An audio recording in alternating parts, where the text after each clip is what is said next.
Física C, a gente encerra já o volume 4 da Física C. E como eu acho que essa aula vai render mais que a outra, se a Ana já entregou o boletim aqui? Já! Sim, então a aula vai render mais que a outra? A glória! Ah, beleza. O boletim me destruiu 25 minutos de aula na outra turma. Tenho certeza então que no final dessa aula eu vou poder te mostrar o que nós vamos voltar a estudar no volume 5 depois das férias. De Física C. A Física E ainda, quando tu voltar de férias, eu ainda vou precisar de uma aula de Física B e Física E para finalizar o volume 4, não liga de cá. O negócio é o seguinte, pessoal. Vamos fazer uma revisão bem rapidinha de eletrodinâmica, as partes principais, para eu poder avançar com boa qualidade aqui a partir de potência elétrica. O que é isso mesmo? Resistência elétrica, que é uma característica do objeto, que é o resistor, beleza. Voltagem, os volts, e intensidade de corrente elétrica, ou corrente só, né, popularmente falando, sem problema nenhum.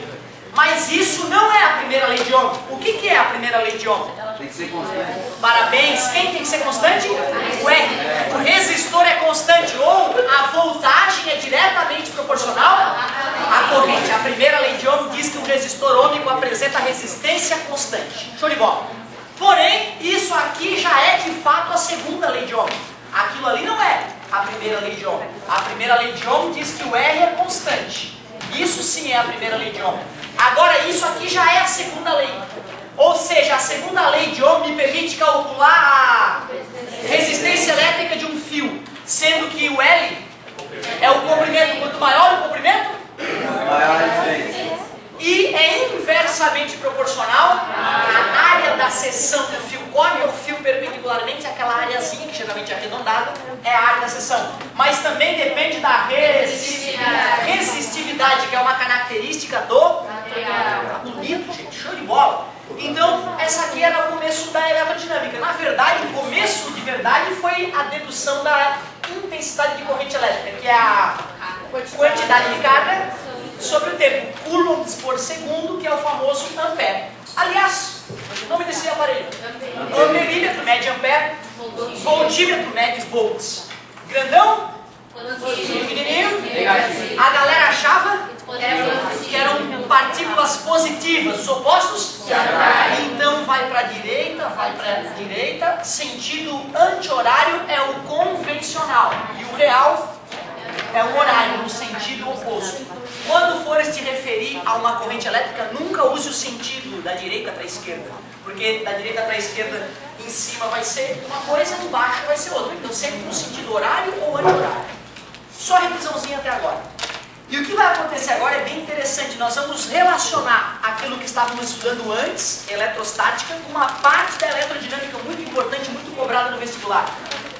Na eletrostática, tudo começou com a lei de Coulomb. K vezes carga 1 vezes carga 2 dividido pela distância ao quadrado. Só que aí depois da lei de Coulomb, que mede força, eu te ensinei a calcular a energia elétrica, energia potencial elétrica. Qual é a única diferença entre energia potencial elétrica e a lei de Coulomb? A distância ao quadrado, parabéns.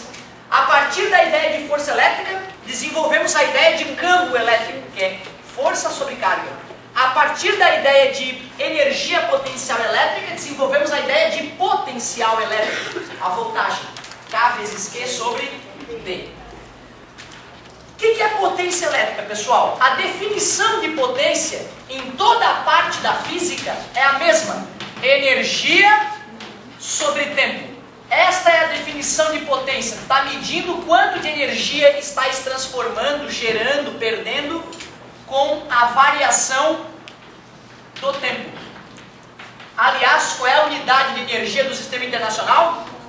Joule. Então a unidade vai ficar joule e tempo por segundo, e joule por segundo a gente chama de watt, né? Aliás, hoje na última aula falaremos rapidamente sobre o James Watt, o gênio que recebeu essa homenagem, watt.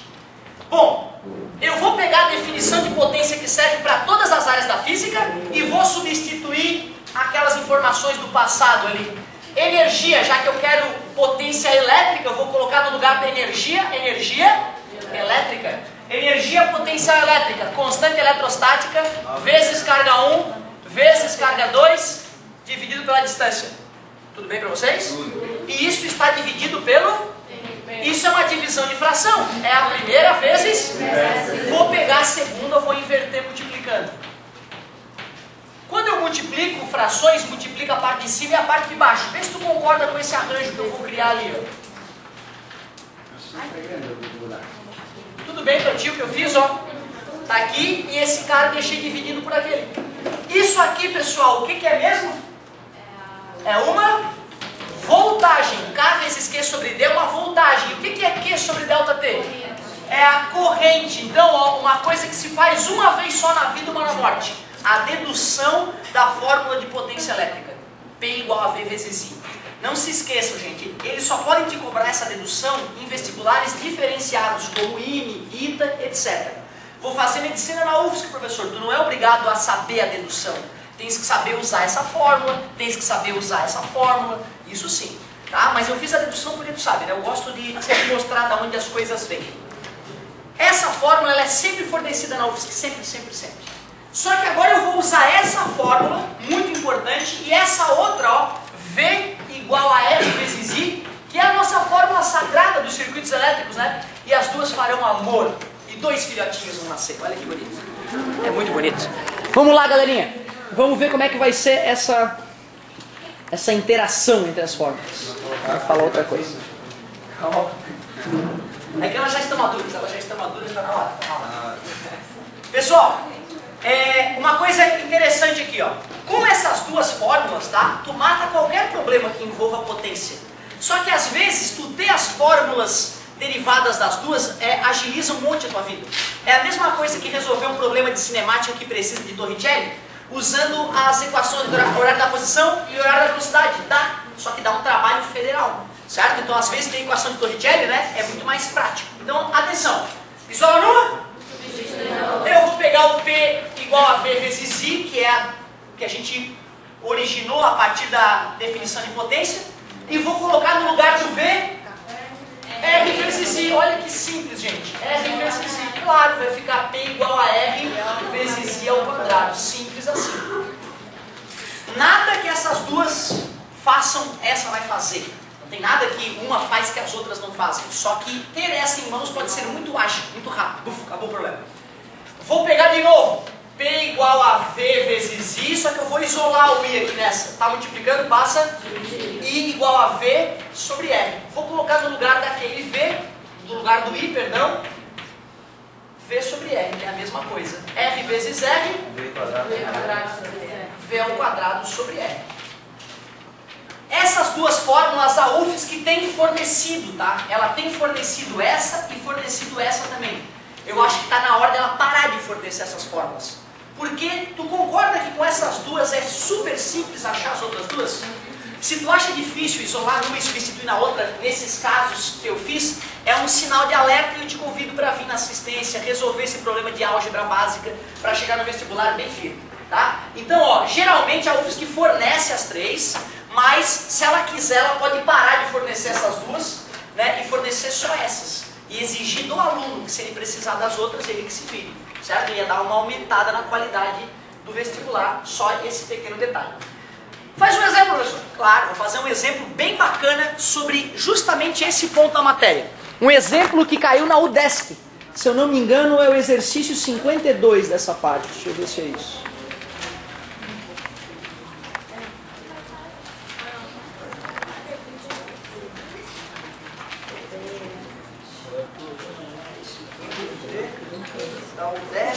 Ali, é o 55, perdão.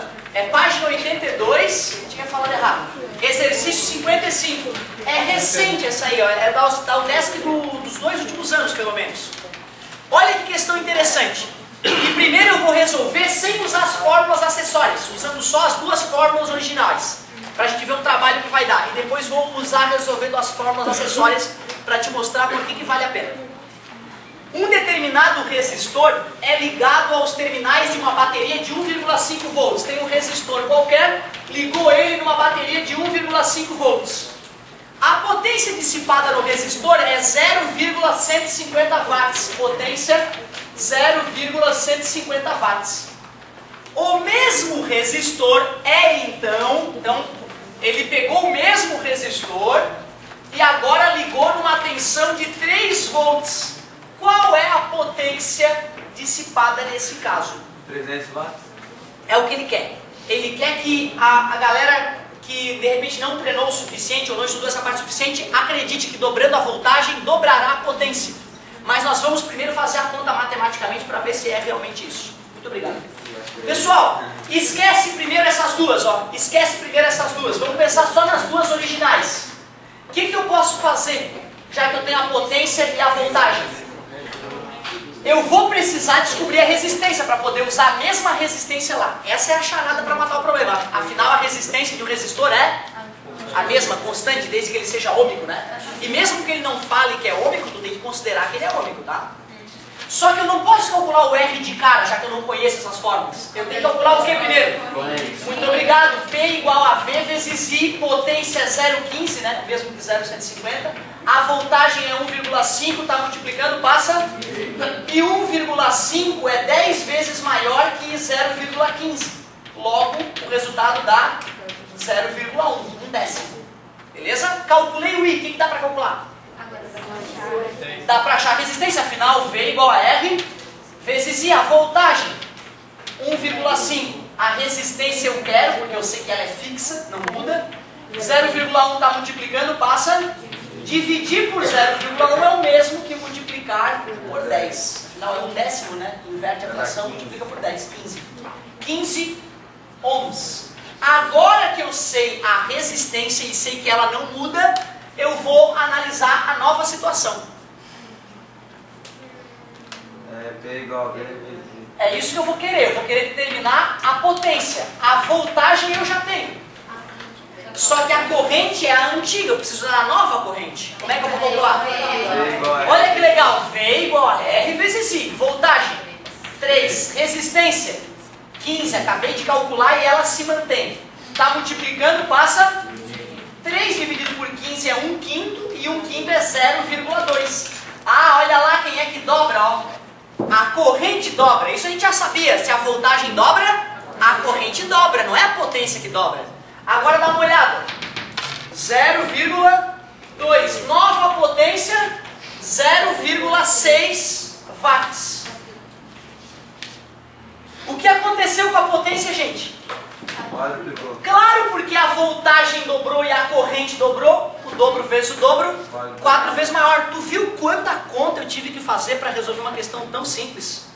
Porém, se tu lembrasse desse fato aqui, ó, olha o que diz essa fórmula, que a potência é diretamente proporcional ao quadrado. Se a voltagem dobra, aumenta 4 vezes, está ao quadrado. Se a voltagem triplica, 9, porque 3 ao quadrado é 9. A gente já fez esse raciocínio outras vezes em várias outras fórmulas, hein, gente? Não pode mais errar isso. Aumenta 5 vezes a voltagem, 25 vezes mais potência. Ou seja, se tu tivesse essa fórmula na mão, tu ia olhar, pensar. Se dobrou o V, quadruplica a potência. 4 vezes 0,15, 0,6. Acabou. Tu viu? Dava para fazer de cabeça. Se o cara tivesse a fórmula acessória e uma pitadinha de bom senso, não sujaria as mãos. Chegaria na resposta instantaneamente. Por isso que é bacana a gente conhecer todos os caminhos. É bacana tu ter a competência para fazer desse jeito, se for preciso, né? Matemática básica e paciência. Mas é bacana o cara conseguir raciocinar direto. Qual é a respostinha? Tá 0,600, né? Que é a mesma coisa que 0,6. Letra B. Show de bola. Uma outra coisa muito importante a gente discutir hoje, além dessa brincadeira de potência, é como é que a potência é calculada comercialmente, na indústria, né? Porque em casa não podemos medir a energia consumida em casa em joules, por exemplo. Lembra, né? Watt é joule por segundo. Tem equipamentos na nossa casa que consomem muita energia. E se a gente fosse calcular em joule, a conta de luz ia precisar de um papel bem maior para caber os números do teu consumo. E isso tem a ver com quilowatt-hora. É isso que nós vamos falar agora mesmo.